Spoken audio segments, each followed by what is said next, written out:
আমার কথা শোনার জন্য আবারও আপনাদের ধন্যবাদ। নির্বাচনের তারিখ নিয়ে মুখ খুললেন অন্তর্বর্তীকালীন সরকারের প্রধান উপদেষ্টা ডক্টর মোহাম্মদ ইউনূস।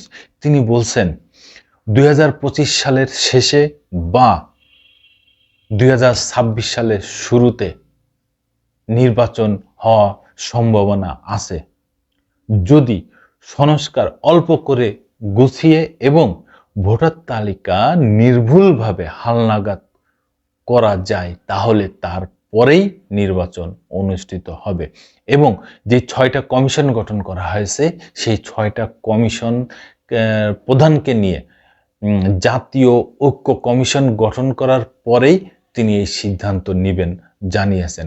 আজকে ১৬ই ডিসেম্বর সকাল ১০টায় জাতির উদ্দেশ্যে ভাষণে তিনি এই কথাগুলো বলেন। এই বিষয়ে ৭১ নিউজ একটা প্রতিবেদন দিয়েছে, কি বলছে একটু জানি।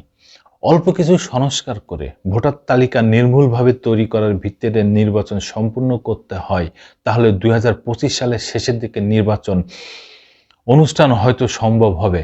আর যদি এর সঙ্গে নির্বাচন প্রক্রিয়া বা নির্বাচন সংস্কার কমিশনের সুপারিশের পরিপ্রেক্ষিতে এবং জাতীয় ঐক্যমতের ভিত্তিতে প্রত্যাশিত মাত্রার সংস্কার যোগ করি, তাহলে অন্তত আরও ৬ মাস লাগতে হতে পারে। মোটা দাগে বলা যায় ২০২৫ সালের শেষের দিকে ২০২৬ সালের প্রথমার্ধে মধ্যে নির্বাচন সময় নির্ধারণ করা যায়। মহান বিজয় দিবস উপলক্ষে সকাল ১০টায় জাতির উদ্দেশ্যে দেওয়া ভাষণে ডক্টর মোহাম্মদ ইউনূস এই কথাগুলো বলেন। তিনি বলেন, আমি সব প্রধান সংস্কারগুলো সম্পূর্ণ করে নির্বাচন আয়োজন করার ব্যাপারে বারবার আপনাদের কাছে আবেদন জানিয়ে এসেছি। ডক্টর ইউনূস বলেন, প্রথমে সবচেয়ে বড় কাজ ভোটার তালিকা হালনাত করা। এটা এমনিতেই কঠিন কাজ। এখন কাজটা আরো কঠিন হলো এই জন্য যে গত ৩টা নির্বাচনে ভোটারদের অংশগ্রহণ করার সুযোগ ছিল না। ভোটার তালিকা যাচাই করারও সুযোগ হয়নি কারোর। গত ১৫ বছরে যারা ভোটার হওয়ার যোগ্য হয়েছে, তাদের সবার নাম ভোটার তালিকায় তোলা নিশ্চিত করতে হবে। এটা একটা বড় কাজ। তিনি বলেন, ছাত্র জনতার অভ্যুত্থানের পর এখানে গলদ রাখার কোনো সুযোগ নেই। দীর্ঘদিন পর এবার বহু তরুণ তরুণী জীবনে প্রথমবারের মতো ভোট দেবে। অতীতে তাদের সেই অধিকার ছিল না। তাই এবারের নির্বাচনে তাদের ভোটদান একটি স্মরণীয় ঘটনা হয়ে থাকবে। এই অভিজ্ঞতাকে মসৃণ করার সব আয়োজন করতে হবে, আমার একান্ত ইচ্ছা। এবারের নির্বাচনে প্রথমবারের মতো তরুণ তরুণীরা ভোটারেরা শতকরা ১০০% কাছাকাছি সংখ্যায় ভোট দিবে। একটি ঐতিহ্য সৃষ্টি করুক।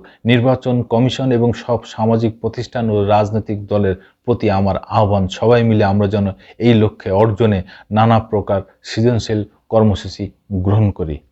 প্রধান উপদেষ্টা বলেন, এখন থেকে সবাই মিলে এমন একটি ঐতিহ্য সৃষ্টি করতে পারি যে স্থানীয় নির্বাচন সহ সব নির্বাচনে সব কেন্দ্রে প্রথমবারের ভোটাররা ১০০% কাছাকাছি ভোটদান নিশ্চিত করবে।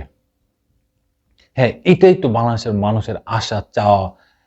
এই চাওয়া গত ১৫ বছর পূরণ হয়নি, কারণ শেখ হাসিনার আমলে সে জোরপূর্বক মানুষের কাছ থেকে যেই জবরদখলভাবে দিনের ভোট রাতে করেছেন, মানুষের মুখ বন্ধ করে রেখেছেন, তিনি নিজের মতো করে মহারানী সেজে বাংলাদেশের জনগণকে প্রজা ভেবে তিনি এই দেশ শাসন করেছেন।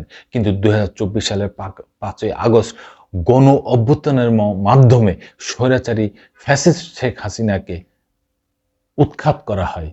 তারপরেই ডক্টর মোহাম্মদ ইউনূস অন্তর্বর্তীকালীন সরকারের প্রধান উপদেষ্টা হিসাবে শপথ গ্রহণ করেন এবং এই দেশকে বিশ্বের দরবারে মাথা উঁচু করে দাঁড় করে রাখার জন্য তিনি ব্যত্যয় প্রকাশ করেন।